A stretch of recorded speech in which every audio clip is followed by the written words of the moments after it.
Hello, मेरा नाम Stephen Hawkins है। मैं एक फिजिसिस्ट, कॉस्मोलॉजिस्ट और बड़े सपने देखने वाले इंसान के तौर पे जाना जाता हूँ। हालांकि मैं हिल डुल नहीं सकता और मुझे कुछ बोलने के लिए भी कंप्यूटर की ज़रूरत होती है, लेकिन अपने अंदर मैं पूरी तरह से स्वतंत्र महसूस करता हूँ। पूरे ब्रह्मांड में घूमकर इसमें जो कुछ भी मौजूद था उसे बताने में समर्थ, इस दुनिया के बनने की अनकही कहानी। जब से कॉस्मोस की शुरुआत हुई से लेकर हमारी दुनिया और उसके अंदर मौजूद हर चीज, दूर खड़ा हमारा भविष्य, हमारा टाइम, ये स्पेस और शायद हमारे ब्रह्मांड का अंत, ये सफर इन सबको घेरे हुए है।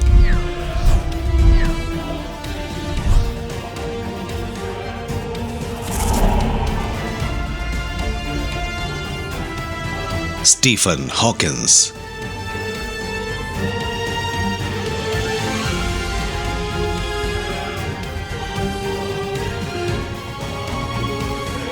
मैंने यूनिवर्स के बारे में काफी वक्त तक सोच विचार किया है, लेकिन मैं कभी इससे बोर नहीं होता हूं, क्योंकि ये एक अद्भुत चीज है। ये कॉस्मोस है जो काफी फैला हुआ है। यहां नजर आ रहा हर डॉट एक दूसरी गैलेक्सी है। इनमें से हर में 400 बिलियन के करीब तारे होंगे। यूनिवर्स की ऐसी तस्वीर हाल ही में बने सुपर कंप्यूटर के कारण संभव हो पाई है। मेरे पास इसके बारे में बताने के लिए शब्द नहीं है। ये अनगिनत गैलेक्सीज आपस में एक बड़ा सा जाल बनाकर सभी दिशाओं में बढ़ती जा रही हैं। और तो और मुझे विश्वास नहीं होता कि इतनी सारी गैलेक्सीज के बीच में एक परफेक्ट स्पाइरल गैलेक्सी भी बनी होगी, मगर वो है। और उसके अंदर है येलो स्टार नाम की जगह, जिसके इर्द गिर्द 8 ग्रह घूम रहे हैं। इनमें से एक ग्रह में प्राणी रहते हैं, जिनका होना इस ब्रह्मांड की अद्भुत क्षमताओं को दिखाता है।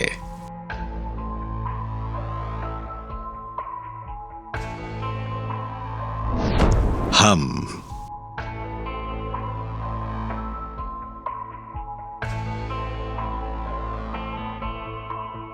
बीती शताब्दी में हम अपने कॉस्मोस के बारे में इतनी चीजें जान गए हैं जितनी हम मानव इतिहास में पहले कभी नहीं जान पाए थे। और आखिरकार अब हम इन सारे रहस्यों को समझ पा रहे हैं, जिन्होंने हमारे पूर्वजों को 2 लाख वर्षों तक अचंभे में रखा। और मुझे जो बात सबसे ज्यादा पसंद है वो ये है कि इसके सभी रहस्य काफी रोचक और हैरान कर देने वाले हैं।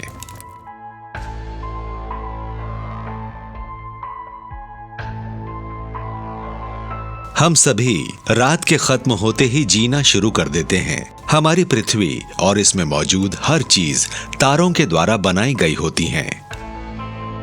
हमारे सूरज की तरह हाइड्रोजन गैस की उबलती हुई बड़ी बड़ी भट्टियों ने ही आपके आंखों की पलकों को बनाया है।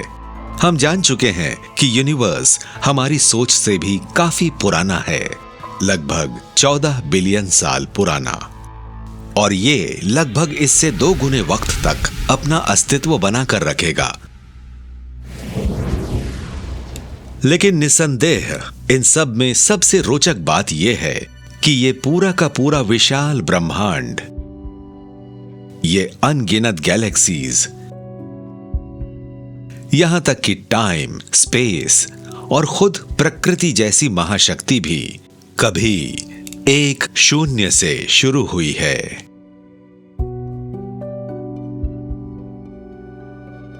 तो शायद जिंदा रहने के लिए ये सही वक्त है।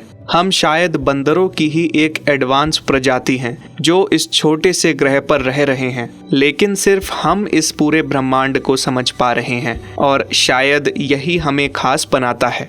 मेरा मकसद हमेशा से साफ था, ब्रह्मांड के काम करने के तरीके को जानना और ये पता करना कि इसके अस्तित्व में होने की वजह क्या है। अच्छी बात है कि दुनिया में इसके जवाब की कुछ निशानियां हैं और सबसे बड़ी तो हमारे सिरों के ठीक ऊपर है।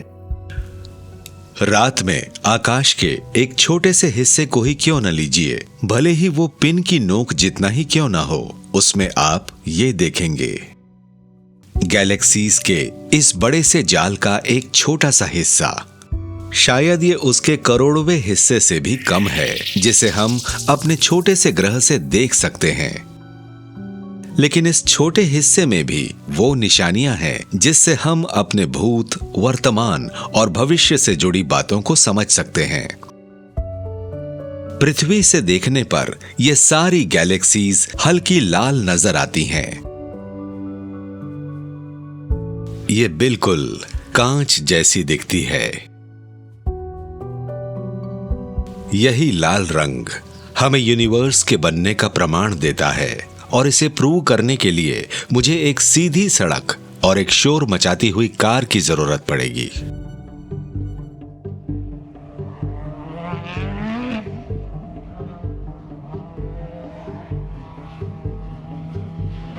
इस गुजरते हुए शोर को ध्यान से सुनिए।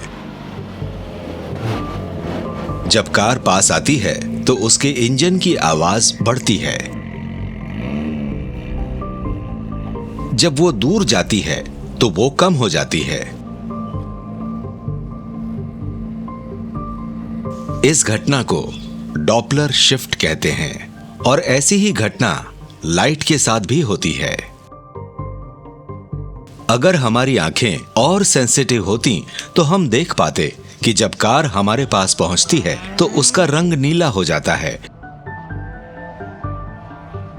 और निकलते वक्त उसका रंग लाल हो जाता है।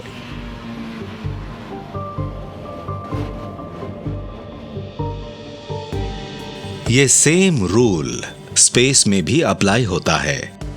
दूर मौजूद सारी गैलेक्सीज हल्के लाल रंग की हैं, तो सामान्य फिजिक्स के हिसाब से वो सब धीरे धीरे दूर जा रही होंगी।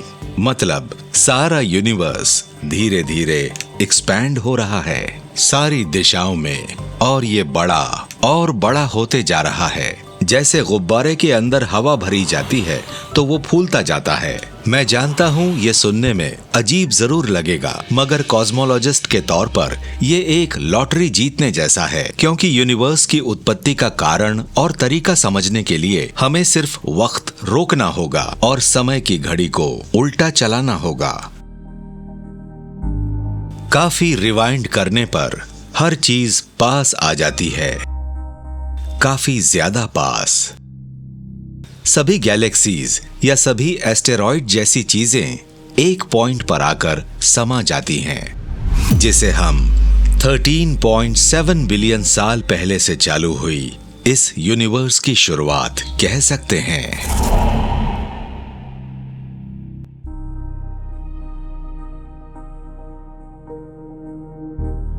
तो ये काफी साफ बात है कि अगर हम इन सब क्लूज को ठीक से समझें तो सालों पहले यूनिवर्स कैसे एक बिंदु में हुए विस्फोट से अस्तित्व में आया ये समझ सकते हैं। इस घटना को बिग बैंग कहा जाता है।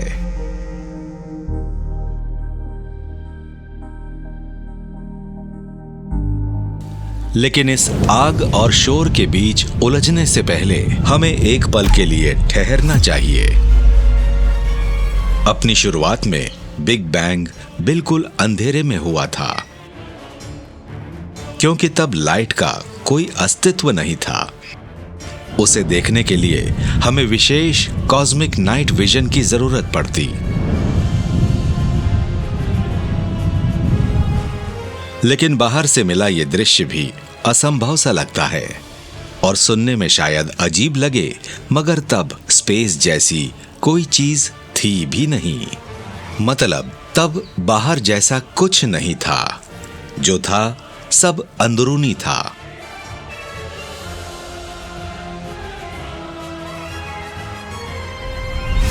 ये अर्ली यूनिवर्स सचमुच अजीब था।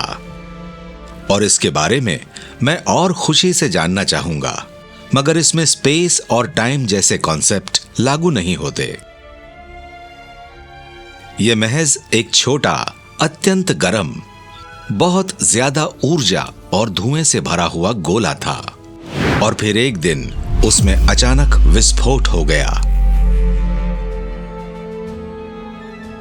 खूब सारे रेडिएशन के साथ यह सेकंड भर से भी कम समय में संतरे जितना बड़ा हो गया। 1 सेकंड के ट्रिलियनवें भाग से भी कम समय में, मतलब 0 समय में।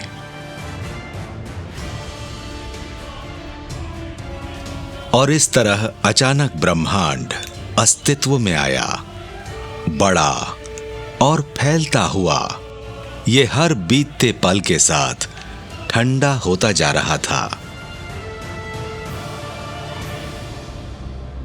लगभग 100 सेकंड में ही यह हमारे सौर मंडल जितना बड़ा हो गया था और करोड़ों मील तक फैल गया था।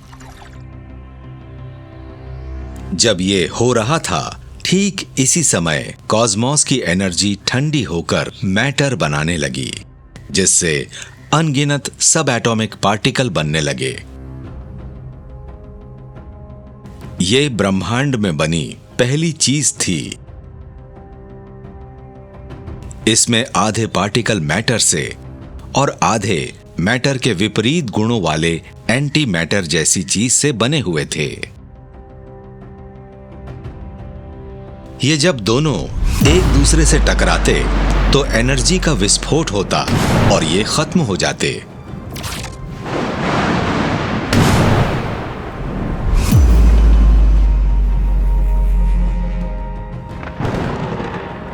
देखने में तो ब्रह्मांड का निर्माण किसी महातबाही के मंजर जैसा लगता है,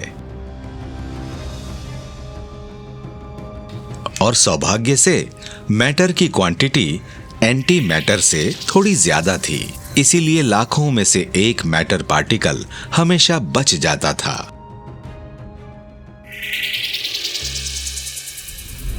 जो हमारे लिए अच्छी बात थी, क्योंकि उसी बची हुई चीज से हमारा यूनिवर्स बना है। आप हमें बिग बैंग के धुएं से उभरी हुई प्रजाति कह सकते हैं।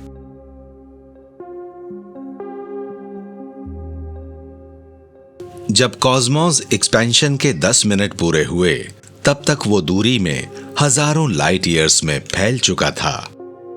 उसके बाद ये सब चीजें अगले 3,30,000 वर्षों तक ठंडी होती गई।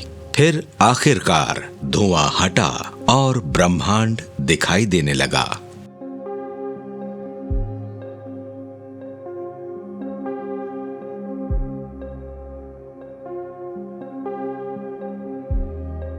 तो इस तरह से सब कुछ चलना शुरू हुआ, और मेरे ख्याल से ये एक बढ़िया कहानी है, क्योंकि ये हमारे पूर्वजों के द्वारा दिए जा रहे एक्सप्लेनेशंस से ज्यादा सच्ची लगती हैं। लेकिन इसके बाद जो चीज हुई वो और भी ज्यादा शानदार थी।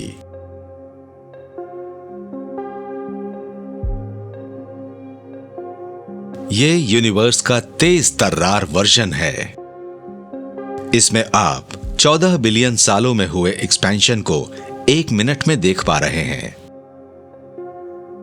इससे पता चलता है कि कैसे यूनिवर्स धुएं के एक गुब्बारे से 100 बिलियन गैलेक्सीज को समेटकर घूमने वाली जगह बना।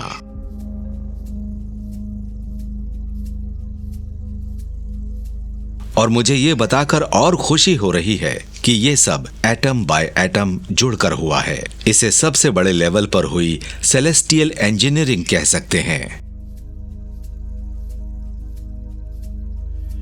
तो इस कॉस्मिक क्लॉकवर्क के पीछे की वजह क्या थी? मेरे हिसाब से इसके लिए जिम्मेदार थी ग्रेविटी।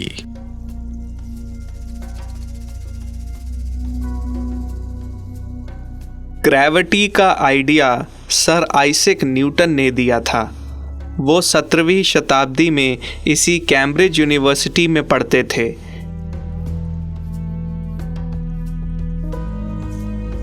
जहां आज मैं पढ़ता हूं।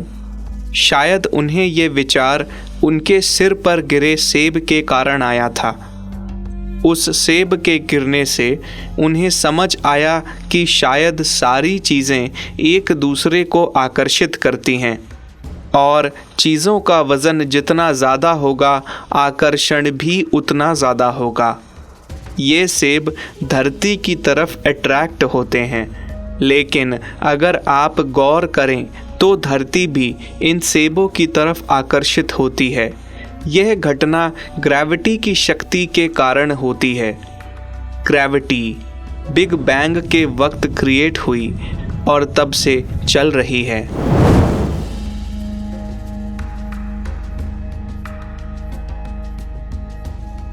और इसकी वजह शक्ति है जिसने मुझे, आपको और इन सेबों को इस धरती पर जमाए रखा है।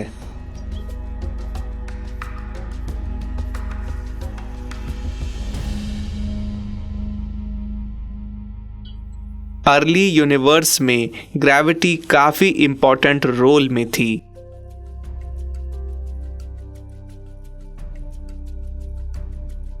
बिग बैंग के बाद यूनिवर्स महज एक गैस का गोला था जो सभी तरफ समान रूप से फैल रहा था।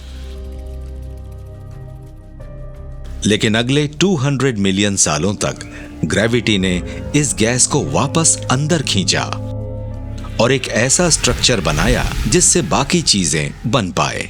लेकिन ऐसा पूरी तरह से नहीं हुआ।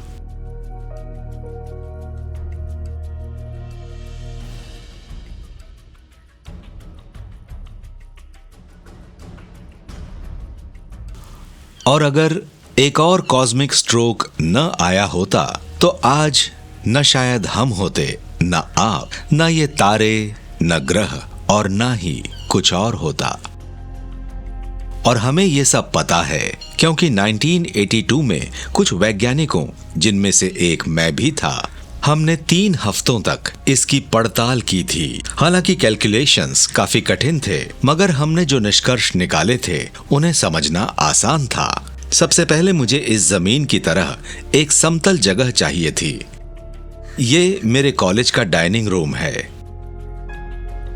और मैं यहां पर खूब सारी बॉल बेयरिंग्स को डालकर इस जगह को भरने वाला हूं।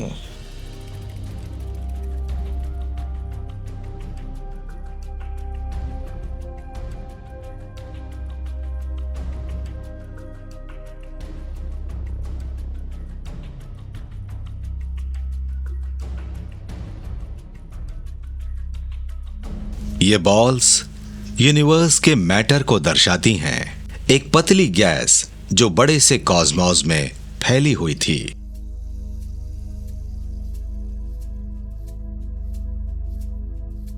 और यहां पर मिलता है भाग्य का असल साथ। अगर वे सभी समान डिस्टेंस पर प्रेजेंट हैं तो ग्रेविटी उन सभी को सभी दिशाओं में समान फोर्स से खींचती है। वो परफेक्टली अलाइन होते हैं और ऐसा लगता है जैसे कुछ हुआ ही नहीं। लेकिन सौभाग्य से यूनिवर्स का एक और रूल है कि कुछ भी परफेक्ट नहीं होता। परफेक्शन जैसी कोई चीज नहीं होती।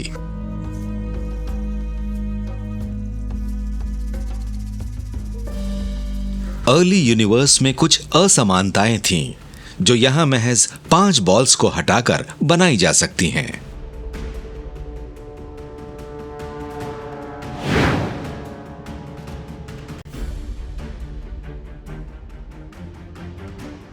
अब भले ही आपको लगे कि इससे क्या ही बदलेगा, लेकिन ग्रेविटी के लिए वो छोटी बॉल्स बड़े मौके जैसी है। ग्रेविटी अब किसी एक दिशा में इन बॉल्स को ज्यादा खींचती है। बॉल बेयरिंग में बनी इन छोटी असमानताओं से ग्रेविटी को कुछ बड़ा करने का मौका मिल गया है। और ऐसा ही कुछ उस समय हुआ जब हमने यंग यूनिवर्स को छोड़ा। गैस से बने इस विशाल ब्रह्मांड में कुछ हिस्से दूसरों से कुछ कम घने थे और ये less dense areas ball bearings में बने उन गैप्स की तरह थे। इस वजह से डेंस गैस वाले इलाकों में ग्रेविटी ने अपना प्रभाव दिखाया और वे हिस्से आपस में जुड़ने लगे और बाद में उन्हीं इलाकों में सितारे और गैलेक्सीज बनी। कॉस्मोस ने आज की हमारी खूबसूरत दुनिया को बनाने की तरफ अपना पहला कदम बढ़ा दिया था और इसके पीछे वजह इम्परफेक्शन और अव्यवस्थाएं थी। तो अगर अगली बार आपसे कोई आपकी गलती का जिक्र करे तो उसे कहिएगा कि गलतियां अच्छी होती हैं, उनके बिना ना आप होते और ना वो।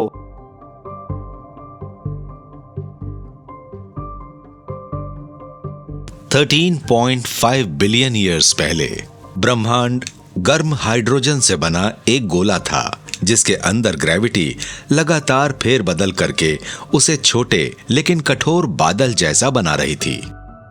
हाइड्रोजन सबसे सरल गैसों में से एक है, लेकिन उसकी विशेषता यह है कि उसके पास अथाह शक्ति होती है। आप हाइड्रोजन को 1000 डिग्री पर गर्म कीजिए और वो वही ऊर्जा देने लगेगी जो एक तारे से मिलती है, जिसकी वजह से वो चमकता है और दुनिया को रोशन करता है।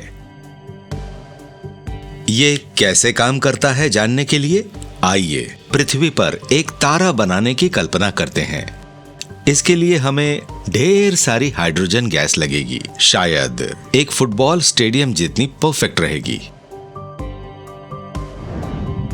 इसके बाद हमें इस पर दबाव डालना है, जैसा ग्रेविटी स्पेस में करती है।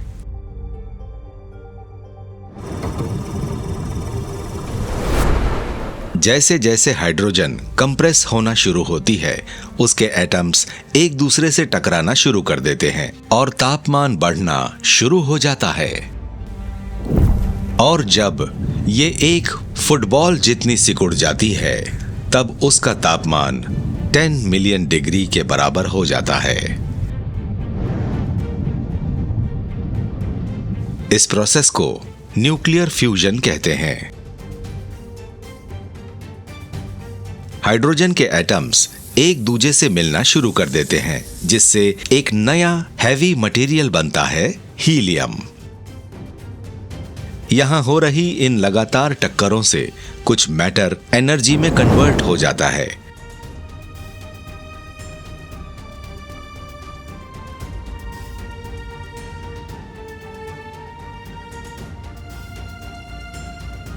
हमने एक छोटा सा तारा तैयार कर लिया है।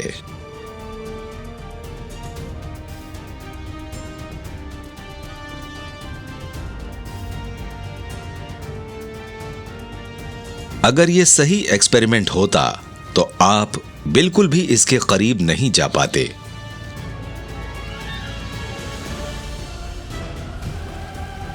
क्योंकि इस छोटे से तारे से निकलने वाली ऊर्जा भी तबाही लाने के लिए काफी है।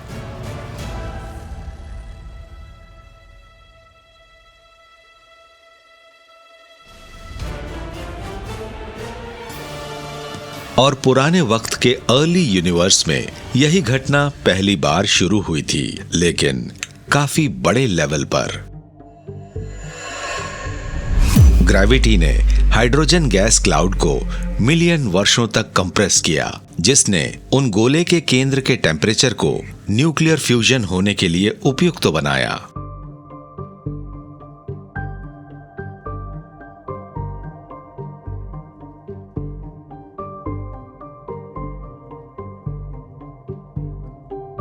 उस पहले सितारे ने फूटकर जीवन बनाया, अपनी सारी ऊर्जा ब्रह्मांड को सौंप दी।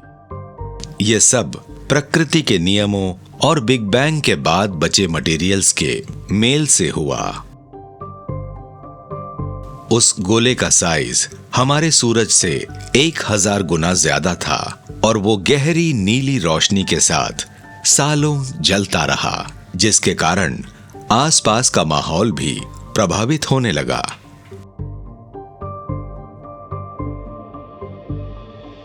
नए सितारे बनने लगे और आज भी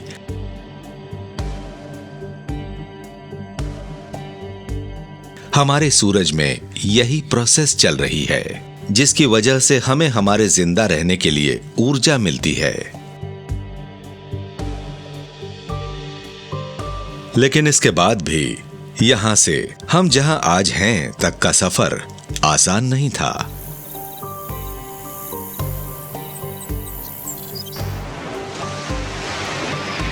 आप हमारे जैसी विशाल दुनिया को सिर्फ हाइड्रोजन और हीलियम जैसी सिंपल गैसेस से नहीं बना सकते। आपको दूसरे तत्वों की जरूरत होगी, जैसे ऑक्सीजन, कार्बन, आयरन और भी काफी कुछ। लेकिन भाग्य ने एक बार फिर हमारा साथ दिया, क्योंकि वो प्रोसेस जिसकी वजह से तारे चमकते हैं वही कार्बन, ऑक्सीजन और आयरन भी बनाती है।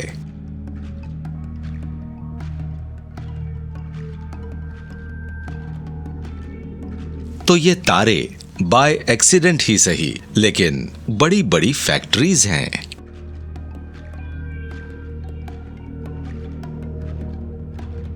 तारों के अंदर चल रही क्रियाओं को समझने के लिए मैं इसे बीच से बांट देता हूं।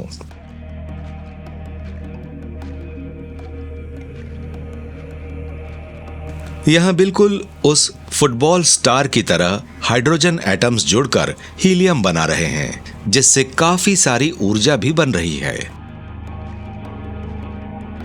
लेकिन हीलियम हाइड्रोजन के मुकाबले थोड़ी भारी होती है, जिसकी वजह से वो तारे के केंद्र की तरफ शिफ्ट हो जाती है और अब हीलियम एटम सेंटर में पहुंच जाते हैं और वे भारी तत्व कार्बन बनाकर ऊर्जा निकालते हैं और दूसरे नए एलिमेंट बनाते हैं। कार्बन हर सजीव चीज की महत्वपूर्ण कड़ी है। ये प्रोसेस लगातार चलती रहती है और तारे के अंदर किसी प्याज की तरह परतें चढ़ती जाती हैं, किसी बहुत बड़े प्याज की तरह। जो तत्व केंद्र के जितने पास होते हैं वो उतने ही भारी होते हैं, जैसे नियॉन, ऑक्सीजन और आयरन। लेकिन चीजें लगातार बदलती हैं, क्योंकि आयरन फ्यूज होकर एनर्जी नहीं बनाता, इसीलिए ये एनर्जी बाहर जाने लगती है। तारे की सबसे निचली सतह पर तब तक आयरन बनकर जमा होते जाता है जब तक वहां सब कुछ जल नहीं जाता।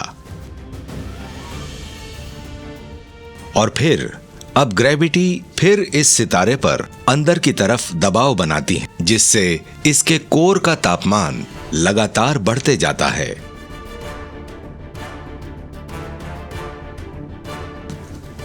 यह हमारे सूरज की तुलना में लगभग 100 गुना ज्यादा होता है और आखिरकार दबाव चरम पर पहुंच जाता है और विस्फोट हो जाता है।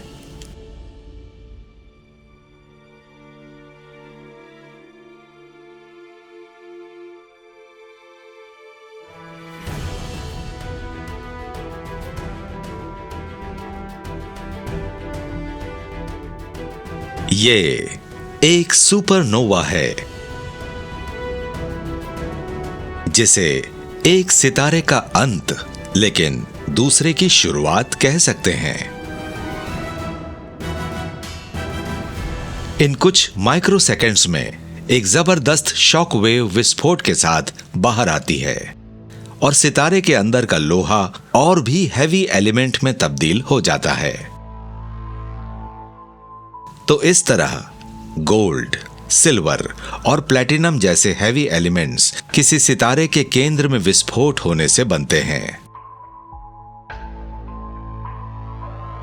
तो अगर आपके पास कोई सोने की अंगूठी है तो उसकी कदर कीजिए, क्योंकि वो मेटल करोड़ों साल पहले किसी महाविस्फोट में बना था।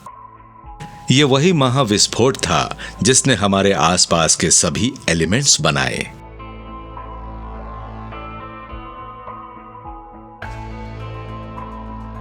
ये बात मुझे हमेशा चकित कर देती है कि हमारे भीतर भी वही सब चीज़ें हैं जो सितारों में होती हैं, और हमारा दिल भी सितारों से मिली ऊर्जा से धड़कता है।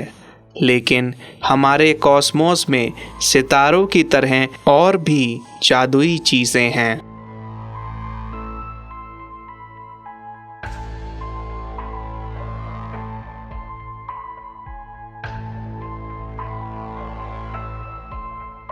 बिग बैंग के 300 मिलियन वर्षों के बाद बने सबसे पहले सितारे ने गैलेक्सीज बनानी शुरू की, जिसका शेप और साइज काफी हैरत अंगेज करने वाला था। हमारी गैलेक्सी, जिसे मिल्की वे भी कहते हैं, सबसे पुरानी गैलेक्सीज में से एक मानी जाती है। इसकी उम्र करीब 13 बिलियन साल बताई जाती है। ये 6000 बिलियन माइल्स डायामीटर में फैली हुई है और इसके भीतर 200 बिलियन के करीब सितारे मौजूद हैं। लेकिन क्योंकि अभी तक ज्यादातर सितारे पृथ्वी से नहीं देखे जा सके हैं, इसीलिए ये संख्या और कई करोड़ों में बढ़ सकती है और इसे शायद गिना नहीं जा सकेगा। अब चूंकि ये सारे सितारे ग्रेविटी से बने हुए हैं, तो आप यूनिवर्स को बनाने का श्रेय ग्रेविटी को दे सकते हैं, क्योंकि उसने साधारण गैसेस को खूबसूरत और शक्तिशाली चीजों में तब्दील कर दिया। लेकिन हर सिक्के के दो पहलू होते हैं और ग्रेविटी का भी अपना डार्क साइड है। हमारी गैलेक्सी के ठीक बीच में इस बात का साफ उदाहरण देखने को मिलता है कि क्या होता है जब ग्रेविटी की पावर सर्वशक्तिशाली हो जाती है। जवाब है ब्लैक होल्स।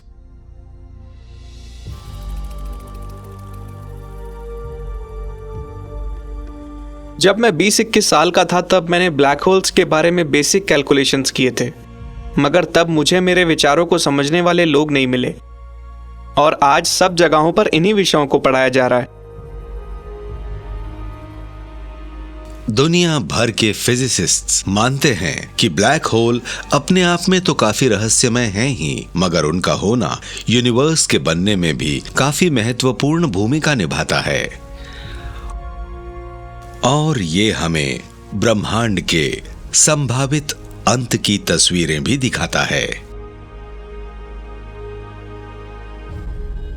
एक ब्लैक होल तब बनता है जब कोई बड़ा तारा हमारे सूरज से 20 गुना भारी अपने जीवन के आखिरी चरणों पर आ जाता है।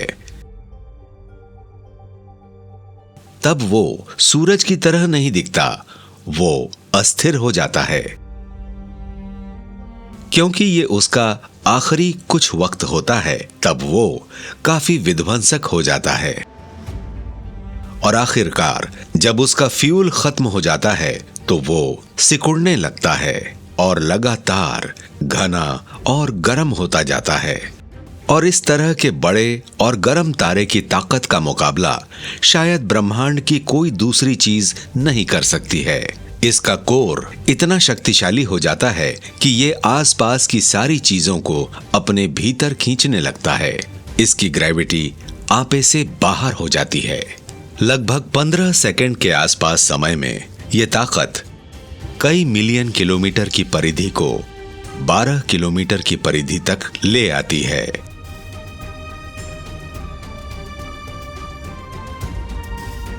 तारे के अंदर का मास उतना ही होता है, मगर यह साइज में कम और कम होता जाता है। क्रोड का तापमान करीब 100 बिलियन डिग्रीज तक पहुंच जाता है।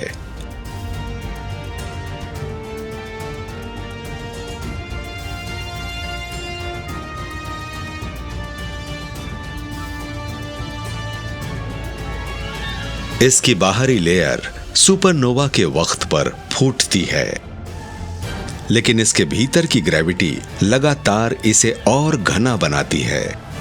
इसे ग्रेविटेशन वेल कहते हैं। ये इसे एक बिंदु के आकार तक सिकोड़ देती है और तब इसे सही मायने में ब्लैक होल कहते हैं। आसपास की कोई भी चीज इसके खिंचाव से बच नहीं सकती, लाइट भी नहीं। ब्लैक होल की गहराई की कल्पना कर पाना भी काफी कठिन है, लेकिन इसे मैं किसी जानी पहचानी चीज का उदाहरण देकर समझाऊंगा, और वो है पृथ्वी। फर्क कीजिए कि मैं एक एक करके पृथ्वी की सारी चीजों को क्रश कर रहा हूं, और कुछ समय बाद इस काम में ग्रेविटी भी मेरा साथ देने लगती है, और इससे तैयार होता है ब्लैक होल। सोचिए, पृथ्वी को अपना ग्रेविटेशनल वेल बनाने के लिए कितना छोटा होना पड़ेगा।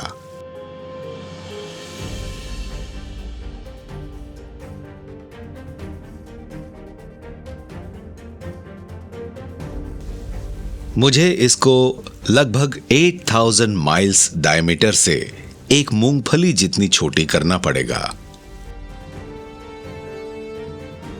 सालों से ब्लैक होल्स की स्टडी करते हुए सबसे आश्चर्य की बात मैंने ये जानी कि एक ब्लैक होल कभी भी पूरी तरह से ब्लैक होल नहीं हो सकता, बिल्कुल उसी कारण से जिस कारण से अर्ली यूनिवर्स पूरी तरह से फैल नहीं पाया था। परफेक्शन जैसी कोई चीज नहीं होती।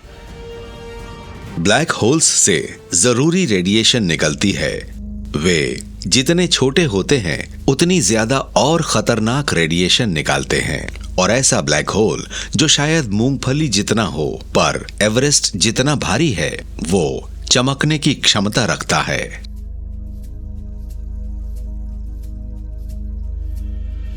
स्पेस में मिलने वाले ब्लैक होल्स काफी बड़े होते हैं। जो छोटे होते हैं वे हमारे सूरज से 4 गुना भारी और 15 माइल्स बड़े हैं, और कुछ तो इतने बड़े हैं कि हजारों सूरज उसमें समा सकते हैं।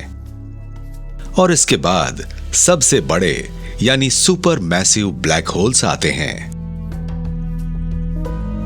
जो हमारी जैसी तमाम गैलेक्सीज के सेंटर में स्थित होते हैं। इस ब्लैक होल का वजन लगभग 4 मिलियन सूरजों और इसका डायमीटर 11 मिलियन माइल्स के बराबर माना जाता है। इस तरह के ब्लैक होल्स के इर्द गिर्द ही कई गैलेक्सीज जैसे मिल्की वे भी घूमती हैं। ये एक तरह की स्टेबिलाइजर होती हैं जो दूसरे के शेप को बनाकर रखती हैं। तो बिग बैंग के 8 मिलियन सालों और कई भाग्यशाली महापरिवर्तनों के बाद हमारे पास कई अरबों तारे और गैलेक्सीज हैं जो ब्लैक होल के आसपास धीरे धीरे चक्कर काट रही हैं। तो अब ये जानने का सही समय है कि हमारा सूरज, हमारी पृथ्वी और हम आखिर बने कैसे।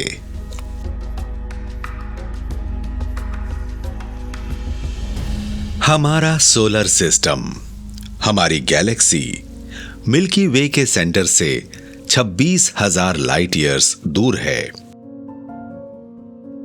या इसे 2/3 हिस्सा दूरी भी कह सकते हैं। कैसे ये बड़े बड़े ग्रह एक पीले जगमगाते तारे का चक्कर काटने लगे, इसके पीछे की कहानी करीब 6 बिलियन साल लंबी है। लेकिन चूंकि हमारे पास उतना समय नहीं है, इसीलिए मैं थोड़ा जल्दी समझाता हूं।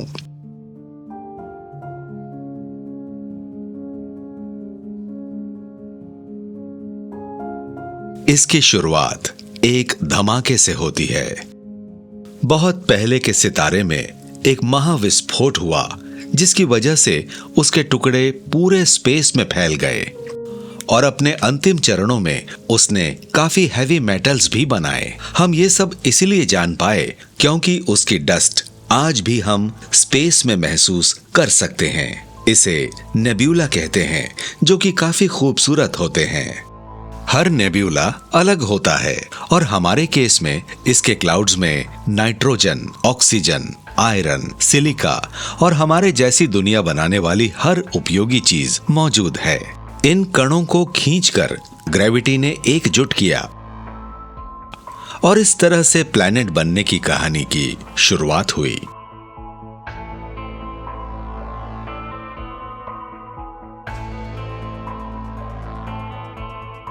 डस्ट के बड़े बड़े घेरे बनने शुरू हुए और इनमें से एक के बीच में एक पथरीला ग्रह, जिसे हम अर्थ कहते हैं, बनना शुरू हुआ। यह पूरी तरह से तारे की धूल और ग्रेविटी के प्रभाव से मिलकर बना था।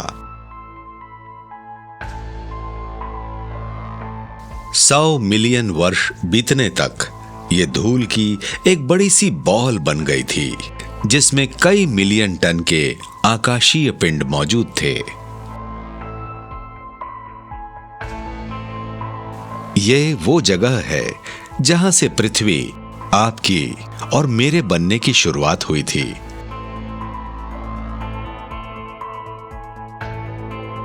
लेकिन हमारा यह ग्रह ऐसा ही पथरीला और धातुओं का गोला ही होता अगर इसमें प्रकृति की एक और महाघटना न हुई होती।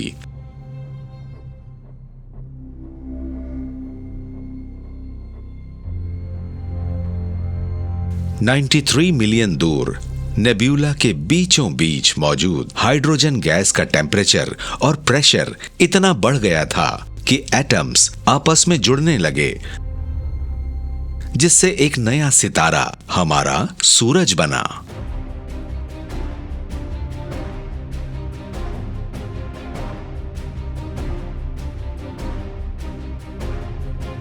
जब सूरज अपने शुरुआती चरणों में था, तब इसमें जबरदस्त धमाके हुए, जिससे सोलर विंड पैदा हुई, जिससे रेडियो एक्टिव धूल पैदा हुई। इन धमाकों ने नेब्यूला के पास मौजूद एस्ट्रल बॉडीज को भी झटका दिया और वो सोलर सिस्टम के छोर तक पहुंच गई। यही कारण है कि आज हमें सब कुछ ऑर्गेनाइज्ड सा लगता है। सोलर सिस्टम के बाहरी हिस्सों पर बड़े बड़े गैसीय ग्रह जैसे जुपिटर, सैटर्न, यूरेनस और नेपच्यून मौजूद हैं। इसके अंदर की तरफ मर्क्यूरी, वीनस, मार्स और अर्थ मौजूद हैं। हमारे लिए यह सौभाग्य की बात है कि सूरज लगभग 8,65,000 मील चौड़ा है, जिसकी वजह से यह कई और बिलियन सालों तक जल सकता है, लगभग 8 बिलियन साल और शायद नई सभ्यता और जीवन के विकास के लिए इतना वक्त काफी है। लाइफ सचमुच ब्रह्मांड की सबसे विचित्र घटना है। मेरे ख्याल से यह दर्शाता है कि ब्रह्मांड में सब कुछ संभव है। मैं आज भी ब्रह्मांड के बनने की कहानी जानकर आश्चर्य से भर जाता हूं, लेकिन इसके अंदर जीवन कैसे बना, यह काफी उलझा हुआ सवाल है। आमतौर पर कहा जाता है कि जीवन किसी अनचाही घटना के कारण बना है। अचानक कहीं पर कुछ अणु एक दूसरे से टकराए और एक ऐसा अणु तैयार हो गया जो खुद विभाजित होने में सक्षम था। इसके बाद विकास की धीमी यात्रा शुरू हुई, जिससे पृथ्वी पर विकास की धीमी प्रक्रिया शुरू हुई और धीरे धीरे विभिन्न तरह के जीव इसमें बनने शुरू हुए। लाइफ भी बिल्कुल मैटर की तरह ही बढ़ती है, अगर उसे सही समय और पर्याप्त परिस्थिति दी जाए। मेरे ख्याल से जीवन पूरे ब्रह्मांड में एक जैसा है, लेकिन उसकी बात कभी और करेंगे। जैसे जैसे जीवन का विकास हुआ, उसने पृथ्वी को बदलना शुरू किया और पृथ्वी का ढांचा ही बदलता चला गया।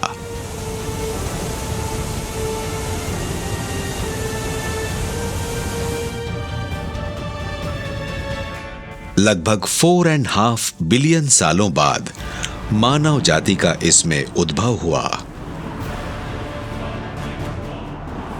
लेकिन जब लोग इस कहानी को सुनते हैं तो उन्हें ये बात हमेशा खटकती है कि जिन तरीकों की घटनाओं से हमारा विकास हुआ, उस तरह की गलतियां एक के बाद एक कैसे होती चली गईं। शायद साइंटिस्ट इसके पीछे किसी पारलौकिक शक्ति की बात करते हैं जो प्रकृति के नियमों को बनाती है, जिससे हम और हमारी दुनिया चलती है।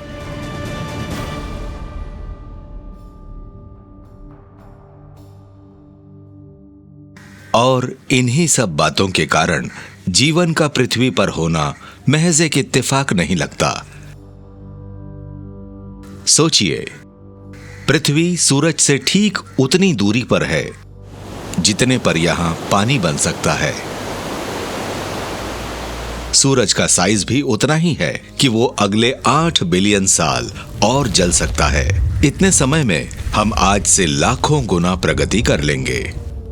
सोलर सिस्टम ऐसे तत्वों से भरा पड़ा है जिनसे जीवन उत्पत्ति हो सके, और ये सारे तत्व भी इसी कारण से बने क्योंकि कई सितारे पहले तबाह हुए थे। ये सितारे ब्रह्मांड में मौजूद प्राइमॉर्डियल गैस की अनियमितता से बने थे, और ये सब तो बिग बैंग से मची तबाही का सिर्फ 1 मिलियनवां हिस्सा है।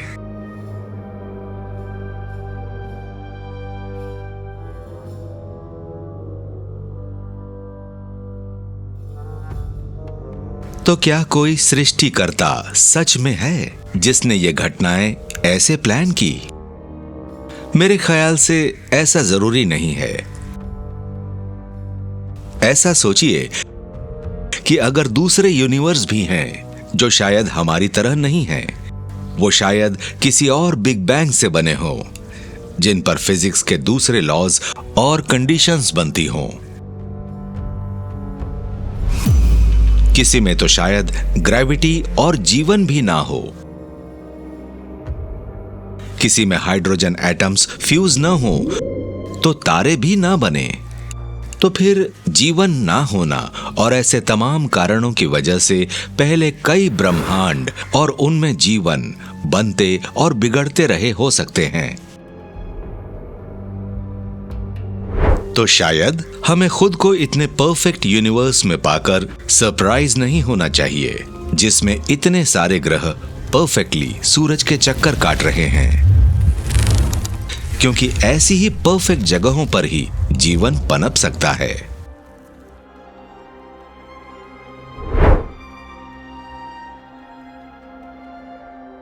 हम यूनिवर्स के कई प्रोडक्ट्स में से एक हैं जो एक पुरानी और खूबसूरत प्रक्रिया से तैयार हुए हैं, लेकिन अद्भुत खोज भी उस कहानी की शुरुआत मात्र है जो फिजिक्स हमें बता सकती है। हम मानव जाति के भविष्य में आने वाले संघर्षों की जानकारियां जुटा सकते हैं।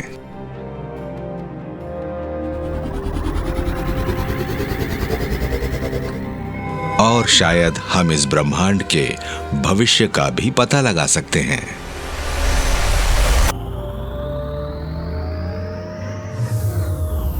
एक कारण जिसकी वजह से मुझे कॉस्मोलॉजी पसंद है वो ये है कि ये सिर्फ हमें इन बड़ी गैलेक्सीज के बड़े जालों के बनने के बारे में ही नहीं बताते, बल्कि ये भी बताते हैं कि इसके भीतर ब्रह्मांड और हमारे लिए क्या रखा हुआ है।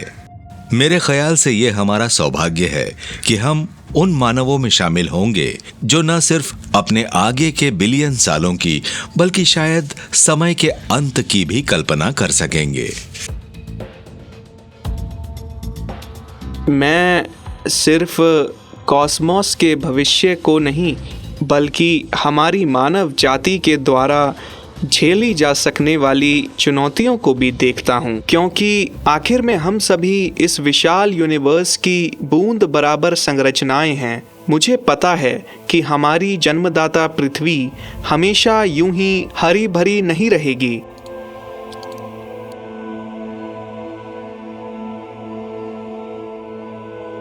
हमारी पृथ्वी के महाद्वीप एक दूसरे से दूर जा रहे हैं और लगभग 75 मिलियन सालों के बाद ये साउथ पोल की तरफ खिसक जाएंगे। कोई नहीं जानता कि तब तक पृथ्वी रहने लायक बचेगी या नहीं, पर दुख की बात यह है कि इसे जानने के लिए भी शायद कोई नहीं बचेगा। जब हम भविष्य की जानकारियां जुटाते हैं तब समझ आता है कि ब्रह्मांड का एक काफी खतरनाक रूप भी है। हमारे ग्रह के पड़ोस में ही बिलियन एस्ट्रॉइड का अंबार लगा हुआ है। ये उसी प्रक्रिया में बचे हुए पिंड हैं जिससे सोलर सिस्टम का निर्माण हुआ था। इनमें से कोई भी कभी भी हमारी पृथ्वी से आकर टकरा सकता है। ऐसा आपने सिर्फ किसी हॉलीवुड फिल्म में होता देखा होगा, मगर ऐसा सच में हो सकता है। हमने इनमें से कुछ को नाम भी दे रखा है। ये वाला एपोफिस कहलाता है। इसका नाम एक ऐसे इजिप्शियन डीमन के नाम पर रखा गया है जो अपनी डार्क और डिस्ट्रक्टिव पावर के लिए जाना जाता था। इसे 2004 में खोजा गया। इसका साइज किसी 100 मंजिला इमारत जितना और वजन 20 मिलियन टन के बराबर है।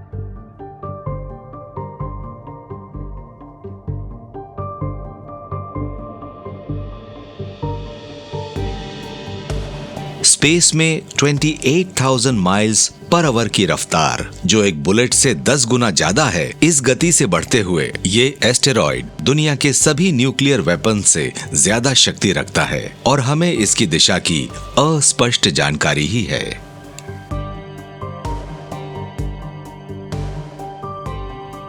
इसके असल रास्ते का तो पता ही नहीं लगाया गया है, पर 13 अप्रैल 2029 को यह एस्टेरॉयड पृथ्वी से 23,000 माइल्स दूर से गुजरेगा और इसी रेंज में हमारी सारी सैटेलाइट्स भी चक्कर लगाती हैं। इसलिए यह जरूर थोड़ी डराने वाली बात है।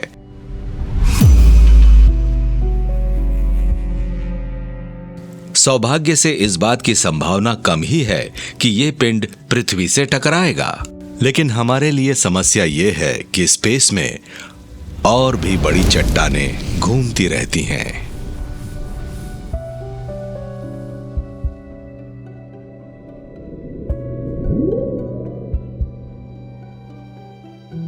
ब्रह्मांड में कई महाविशाल एस्टेरॉइड्स मौजूद हैं।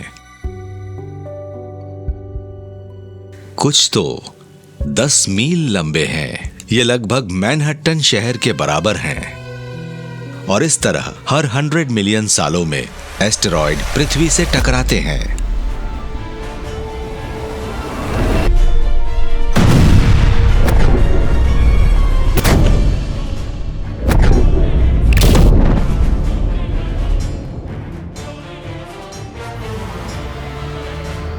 आखिरी बार करीब 65 मिलियन सालों पहले यह घटना हुई थी, जिसकी वजह से शायद डायनासोर भी गायब हो गए थे।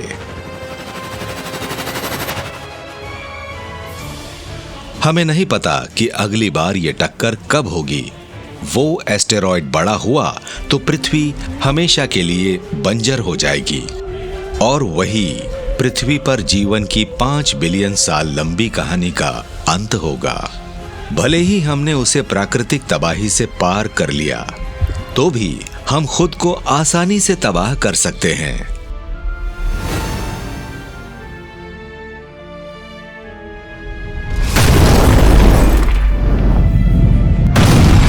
पिछले 10,000 सालों में मानव ने पृथ्वी पर अपना वर्चस्व बनाया है और यह सोचकर विश्वास नहीं होता कि हम इवोल्यूशन का सबसे बड़ा इनाम हैं। लेकिन मुझे लगता है कि हमारे चालाक दिमागों ने दुनिया को और हमारे अस्तित्व को खतरे में डाल दिया है। बैक्टीरिया के पास दिमाग नहीं था, फिर भी वो 3 बिलियन साल जिंदा रहा और अब भी है। पर हमारे केस में हमारी बुद्धि हमें टेक्नोलॉजी की तरफ ले गई,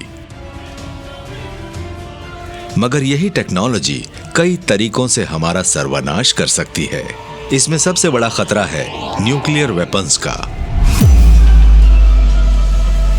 भले ही न्यूक्लियर वॉर की संभावना बहुत कम होती है, लेकिन पिछले 100 सालों में एक बार, और अगर हम 1 लाख सालों की कल्पना कर पाएं, तो उसमें 100 से भी ज्यादा बार न्यूक्लियर तबाही मचने की संभावना है।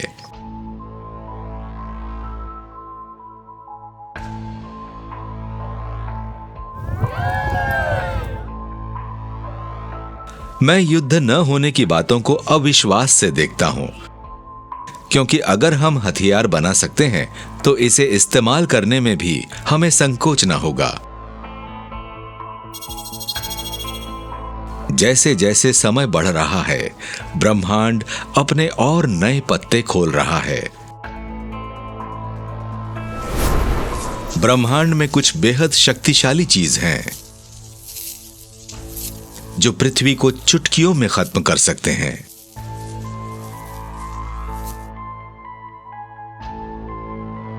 जैसे जैसे ब्रह्मांड अपनी पुरानी धुन पर थिरक रहा है, वैसे वैसे नए सितारे बनते जा रहे हैं। और चूंकि वहां लाखों करोड़ों सितारे हैं, इसीलिए हर पल वहां कोई ना कोई सुपरनोवा ब्लास्ट होता ही रहता है।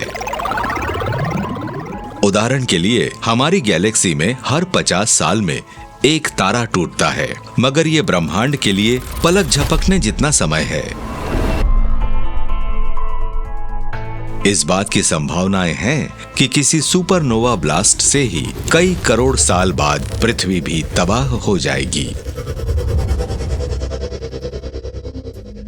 एक सुपरनोवा जिसे बाय एक्सीडेंट डिस्कवर किया गया था, हमारे लिए बेहद खतरनाक हो सकता है।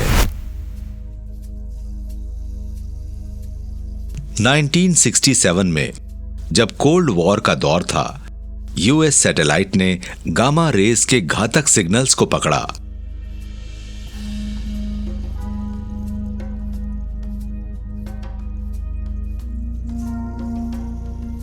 गामा रेडिएशन सबसे खतरनाक स्तर का होता है और ये किसी एटॉमिक हथियार से भी निकल सकता है।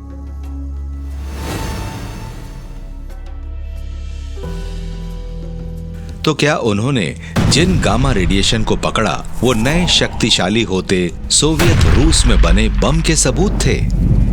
मगर गनीमत थी कि इसका जवाब नहीं में था।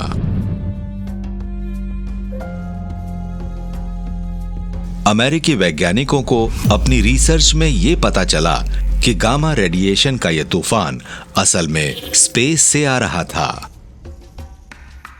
उस वक्त रूस के पास भी ऐसी टेक्नोलॉजी नहीं थी।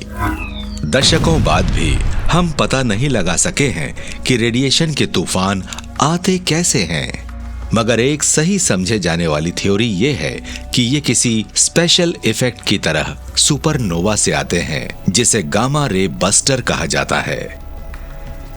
और हम नहीं जानते कि कोई गामा रे बस्टर पृथ्वी के कितने पास है। पृथ्वी से 8000 प्रकाश वर्ष दूर इस स्पाइरल प्लाज्मा में एक तारा है, WR104। इस स्टार के अंदर ही एक ब्राइट स्फीयर मौजूद है जो लगातार गर्म रेडिएशन छोड़ रहा है।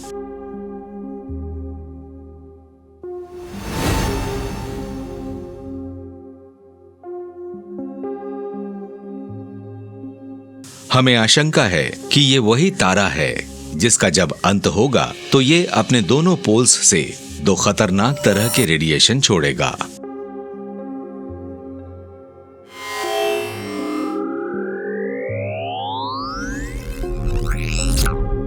ये सितारे रेडिएशन बनाकर ही खुद को तबाह करते हैं। इनमें इतनी ऊर्जा होती है कि जितना हमारा सूरज अपनी लाइफ भर में प्रोड्यूस करता है।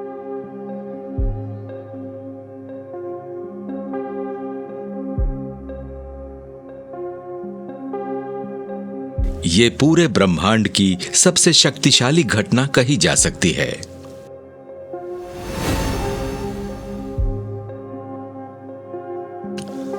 कोई नहीं जानता कि WR104 ऐसा करेगा या नहीं।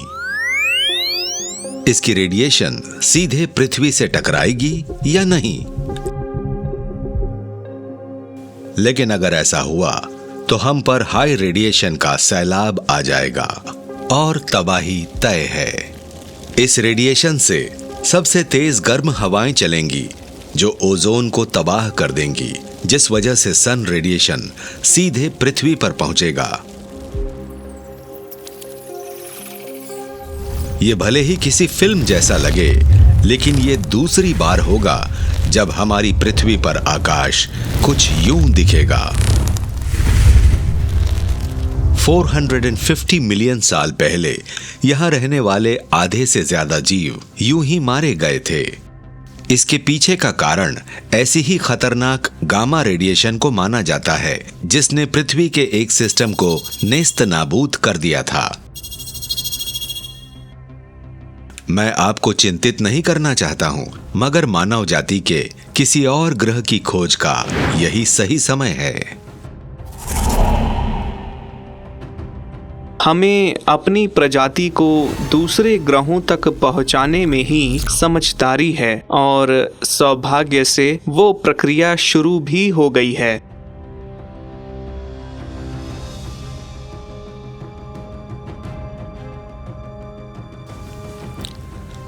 मेरे ख्याल से अपोलो 11 का लॉन्च मानव जाति के इतिहास में मील का एक पत्थर था।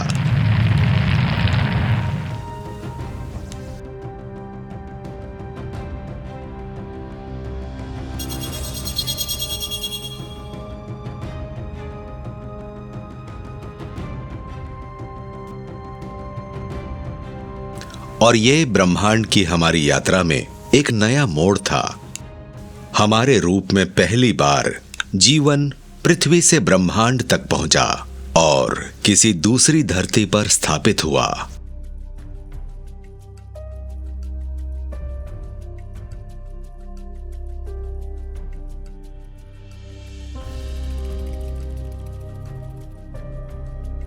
एस्ट्रोनॉट्स के फुटप्रिंट्स आज भी वैसे के वैसे ही हैं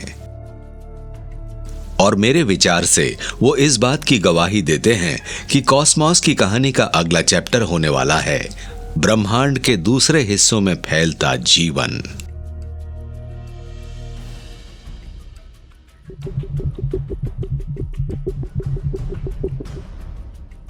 जैसे जैसे ब्रह्मांड पुराना हो रहा है,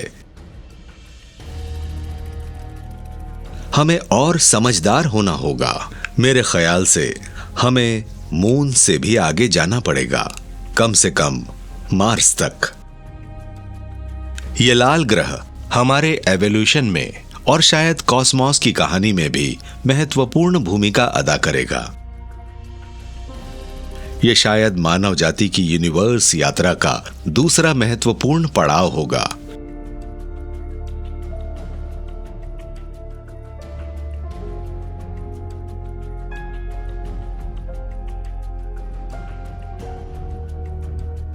मार्स पर हुए रोबोट मिशन से वहां की खूबसूरती और छुपे हुए खतरे दोनों की तस्वीर हमें मिली है और मुझे लगता है यहां सबसे पहले इंसान के तौर पर पहुंचना काफी रोचक होगा।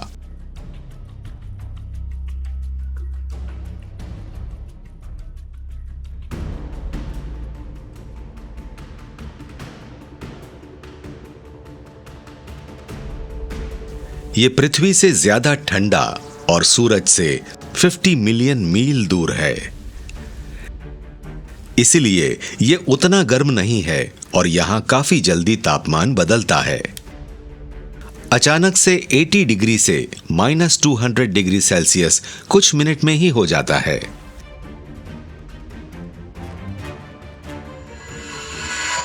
अगर हमने ठंड से खुद को बचा भी लिया तो भी लो ग्रेविटी मुसीबत बनकर खड़ी हो जाएगी।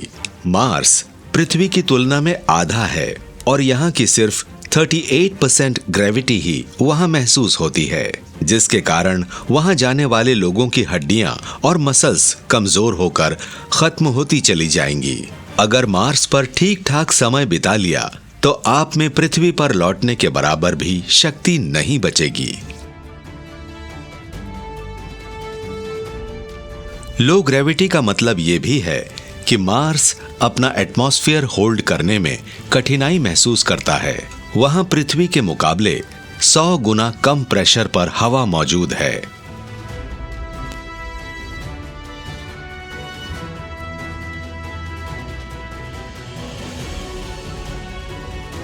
मार्स पर कई हार्मफुल रेडिएशन मौजूद हैं जो सूरज से आते हैं। भले ही वो सूरज से काफी दूर है, पर पृथ्वी की तरह उसे वहां बचाने हेतु कोई मैग्नेटिक फील्ड या ओजोन लेयर नहीं है। वहां सबसे पहले जाने वाले लोगों को अपना खास ख्याल रखना होगा।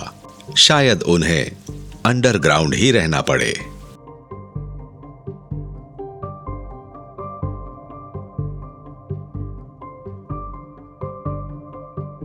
मगर मेरे ख्याल से मार्स की इन कंडीशंस को बदलना एक दिन संभव हो जाएगा। शायद इसके लिए हमें स्पेस मिरर्स की मदद लेनी पड़ेगी, जो इसे वो गर्मी और पावर देंगे। सही तरह से टेक्नोलॉजी के प्रयोग से सब कुछ संभव हो सकता है। अगर हम बड़े बड़े रेडिएशंस को ब्लॉक कर सकने वाले डोम्स बना लेते हैं, तो हम वहां पर अपना एटमॉस्फेयर भी बना पाएंगे।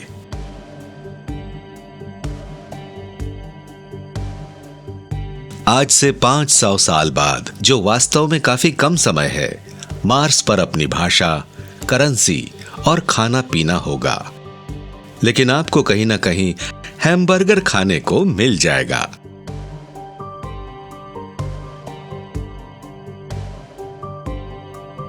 लेकिन यह तय है कि जैसे जैसे यूनिवर्स की उम्र बढ़ रही है, वैसे वैसे इस तरह की नई नई टेक्नोलॉजी भी मानवता की दूसरे ग्रहों में एंट्री की गारंटी तय करेगी।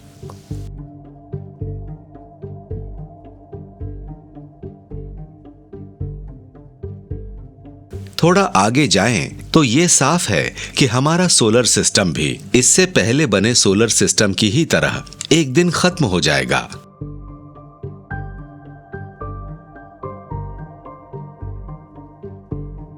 अभी की बात करें तो सूरज अपनी आधी जिंदगी जी चुका है और ये वक्त बीतने के साथ और गर्म और चमकीला होता जाएगा और 1 बिलियन सालों में ये 6% और चमकीला हो जाएगा। कुछ 5 बिलियन सालों में सूरज का तापमान करीब 200 बिलियन डिग्री बढ़ेगा।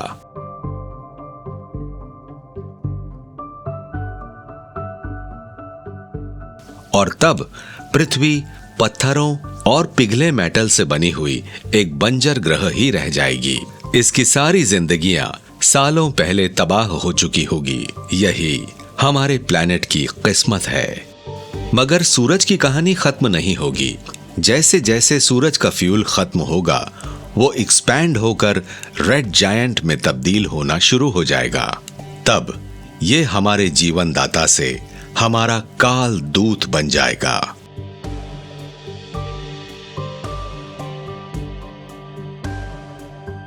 $7 बिलियन सालों बाद सूरज आज से 2 गुना ज्यादा बड़ा होगा,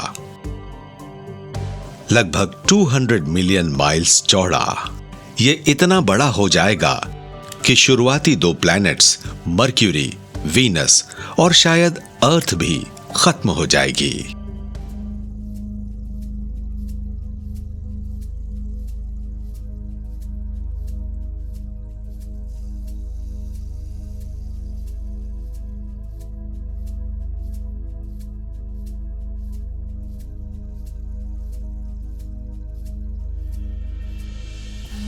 मगर जैसे जैसे ब्रह्मांड अपनी गति से आगे बढ़ रहा है, हमें नए मौके भी मिलेंगे और शायद हम ब्रह्मांड से मिले इन मौकों से जीवन को बचा लें।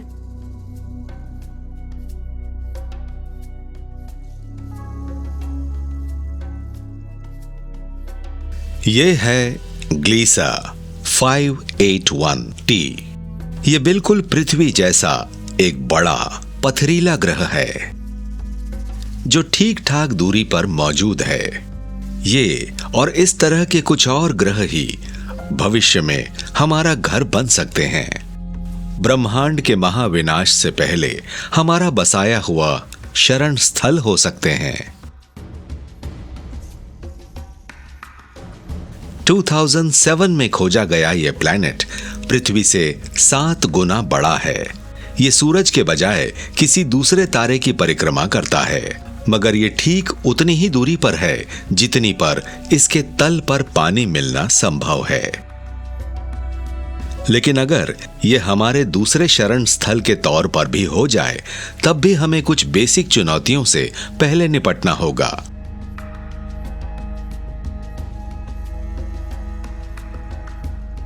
ग्लीसा दूर, बहुत दूर है।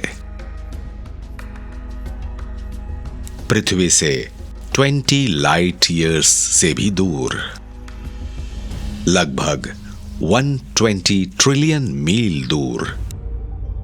इस दूरी का ठीक ठाक आइडिया और इसकी चुनौती को समझने के लिए हम अब तक के बने सबसे तेज अंतरिक्ष यान का सहारा लेंगे।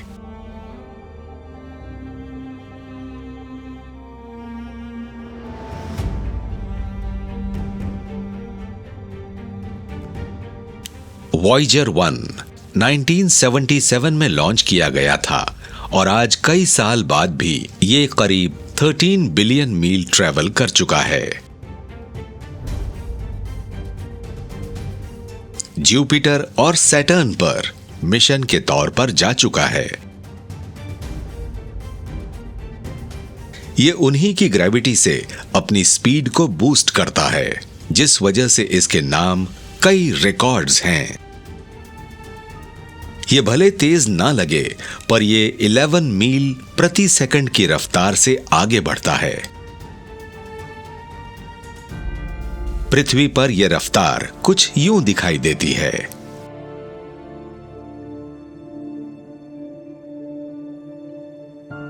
ये 39,000 मील प्रति घंटा की रफ्तार है।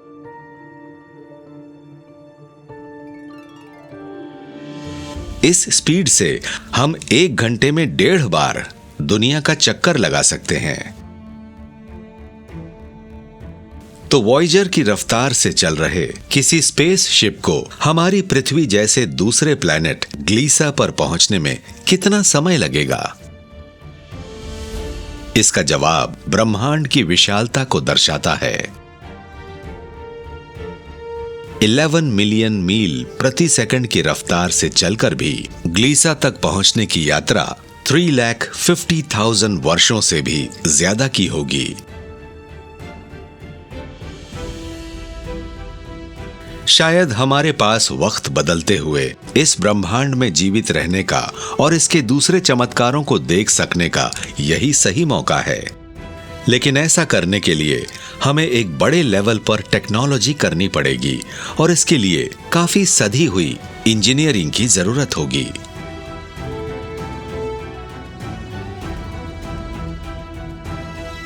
कॉस्मोलॉजी की फील्ड में ऐसे कई लोग हैं जो मेरी तरह ही विश्वास करते हैं कि लंबी दूरी तय करने के रास्ते खोजना मानव जाति को जीवित रखने के लिए बेहद जरूरी होगा।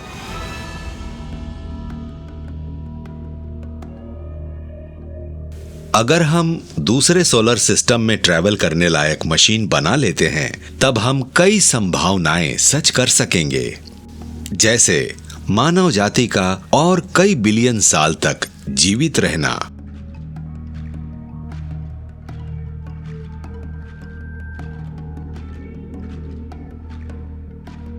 आजकल के इंजीनियर ऐसे शिप बनाने में जुटने की सोच रहे हैं और वो कुछ ऐसा दिखेगा।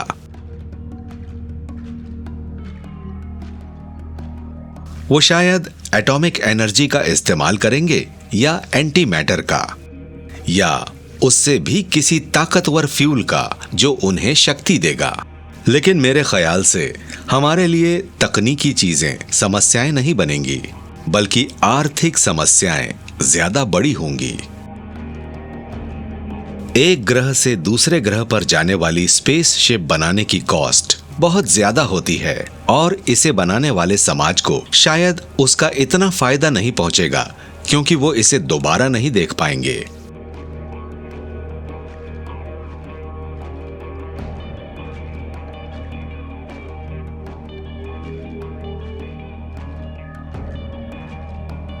तो ऐसी मशीन बनाना शायद मानव इतिहास में सहयोग का सबसे बड़ा उदाहरण होगा, या फिर इसे इसमें यात्रा करने वाले लोग ही बनाएंगे। और यहीं से दूसरी चुनौती सामने आ जाती है। अगर वो बहुत बहुत तेज गति से भी चलती है, मान लीजिए वॉयेजर से 1000 गुना ज्यादा तेज, लगभग 11,000 मील प्रति सेकंड, तब भी हमारे सबसे करीबी स्टार सिस्टम तक पहुंचने की यात्रा में 73 साल लगेंगे।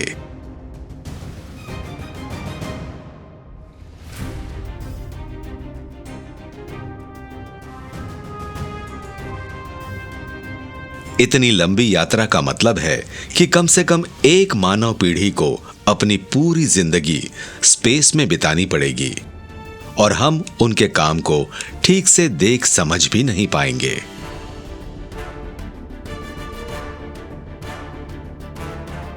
एक मानव पीढ़ी को स्पेस में रखने के इस विचार पर विशेष चिंतन होना चाहिए।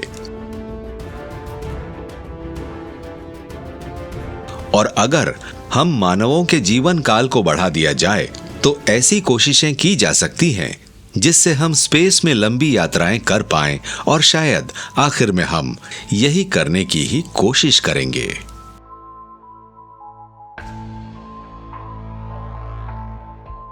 इस चीज की शुरुआत हो चुकी है। मुझे अपने निजी अनुभव से पता है, भले ही मेरे मसल्स काम नहीं करते, लेकिन मेरी आंखें और दिमाग ठीक हैं और टेक्नोलॉजी मुझे बोलने चलने में मदद करती है और भविष्य में टेक्नोलॉजी हमें इससे भी कई ज़्यादा चीज़ें करके देगी। अगले 100 सालों में हम अपनी फिजिकल कैपेबिलिटीज में अलौकिक परिवर्तन देखेंगे।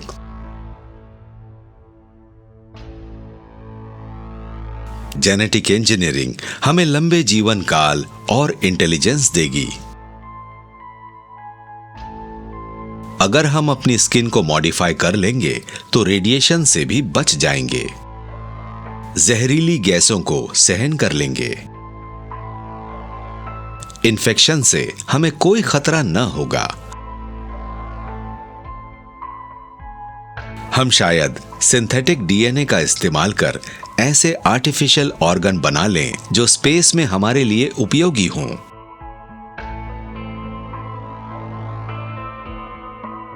ऐसा विकास हमें लंबी यात्राओं और दुर्लभ स्थितियों में भी जीवित रखेगा।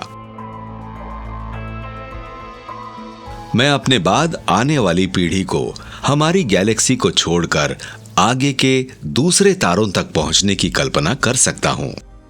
अगर वो अपने बायोलॉजिकल कार्गोस को उन सोलर सिस्टम तक ले जाएं, जिन्हें हम अभी तक ढूंढ नहीं पाए हैं।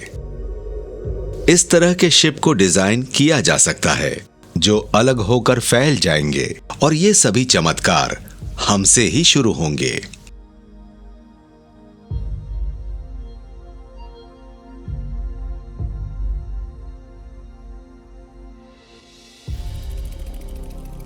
इस तरह के शिप को डिजाइन किया जा सकता है जो अलग होकर फैल जाएंगे और ये सभी चमत्कार हमसे ही शुरू होंगे।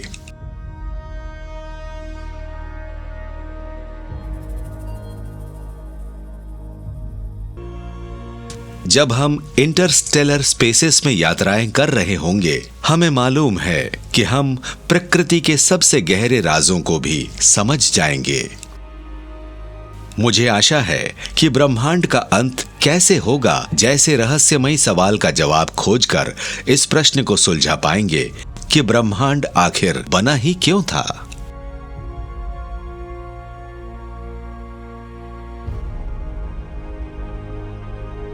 मैंने एक बार जापान में एक लेक्चर दिया था जहां पर मुझे ब्रह्मांड के अंत पर बातें करने से रोक लिया गया था, क्योंकि उससे जापानी स्टॉक मार्केट पर बुरा प्रभाव पड़ता। और मुझे नहीं मालूम कि यूनिवर्स कब और कैसे खत्म होगा, लेकिन आप में से जो लोग भी अपने इन्वेस्टमेंट को लेकर चिंता कर रहे हैं, मेरे विचार से अपने स्टॉक्स को इतनी जल्दी मत बेचिएगा। 13.7 बिलियन साल जीकर भी हमारा ब्रह्मांड बस अभी जवान हुआ है।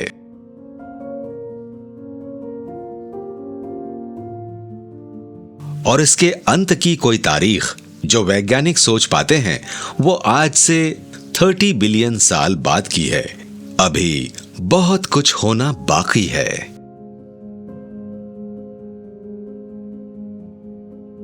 हमारे सूर्य के विस्फोट होने के कई साल बाद भी कई नए सितारे बनेंगे और उनमें से कुछ के आसपास तो नए प्लैनेट्स भी होंगे जो वही एटम्स लिए होंगे जिनसे आप और मैं बने हैं। शायद हमारा अंत किसी फ्यूचर एलियन सिस्टम की तरह होगा, लेकिन इसकी संभावनाएं काफी कम हैं।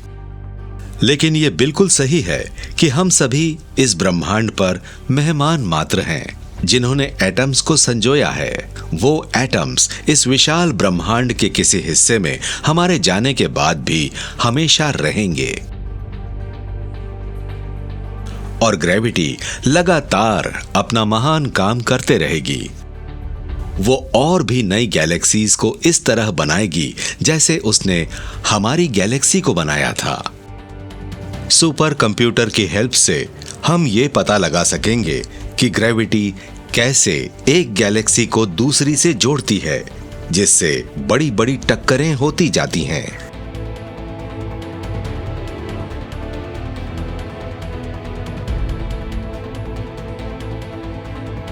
हमारी गैलेक्सी अपने सबसे नजदीकी एंड्रोमेडा गैलेक्सी के साथ टकराकर मर्ज होगी। ये लगभग 3 बिलियन सालों में होगा। ये टक्करें इतनी स्लो होगी कि इसमें 2 बिलियन साल लग जाएंगे।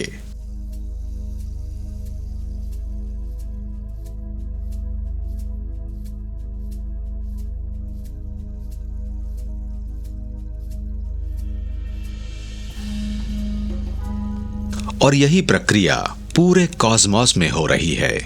बड़ी बड़ी गैलेक्सियां लगातार टकराकर रिफॉर्म हो रही है। इन बड़ी टक्करों में ट्रिलियन सितारे एक दूसरे से टकराते हैं और उनके भारी वजन के कारण वो घूमने लगते हैं।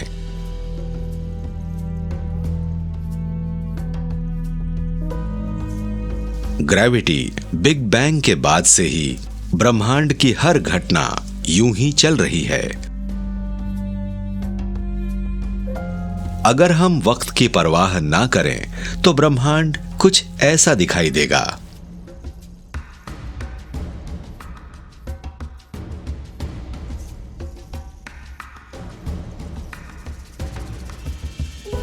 लेकिन क्या यह कॉस्मिक व्हर्लपूल हमेशा यूं ही रहेगा? मास, एनर्जी, स्पेस और टाइम को समेटे हुए रख सकेगा?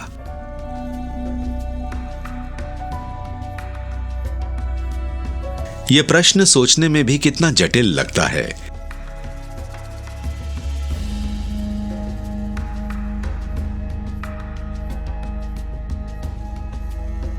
मेरे ख्याल से इसका जवाब भी वहीं छुपा है जहां से हमने शुरू किया था, यानी बिग बैंग में। खुद से पूछिए कि यूनिवर्स का एक्सपेंशन या इन्फ्लेशन आखिर हुआ ही क्यों?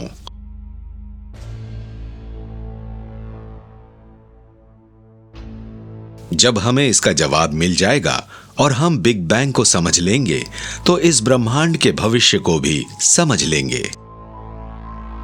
इन सब के पीछे कहीं ना कहीं डार्क एनर्जी का हाथ है। यह स्पेशल एनर्जी है जो ब्रह्मांड को पुश कर रही है। ग्रेविटी भले ही चीजों को एक करती जा रही है, लेकिन शायद डार्क एनर्जी ही यूनिवर्स को एक्सपैंड होने में मदद कर रही है। हालांकि अभी इसकी पुष्टि होना बाकी है, मगर यह निश्चित है कि ब्रह्मांड का भविष्य इस डार्क एनर्जी के बर्ताव पर निर्भर करता है।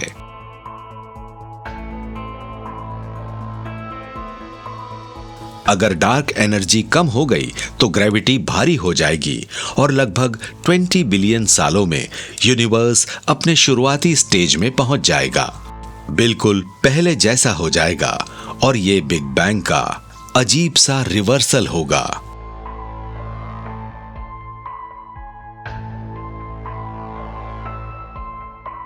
जिसमें स्पेस छोटा होता चला जाएगा।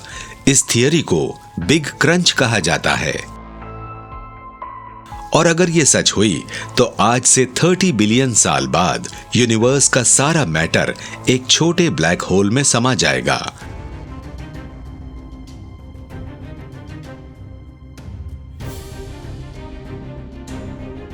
पूरा ब्रह्मांड एक छोटे बिंदु की तरह हो जाएगा, जैसा कि वो बिग बैंग से पहले था। भले ही ये साफ सुथरा अंत लगे, मगर मेरे हिसाब से डार्क एनर्जी हमेशा यूनिवर्स को एक्सपैंड करवाएगी ही, और वो हमेशा फैलते ही रहेगी जब तक यूनिवर्स ठंडा और डार्क नहीं हो जाता। सब कुछ इतना दूर पहुंच जाएगा कि ग्रेविटी भी हार मान लेगी।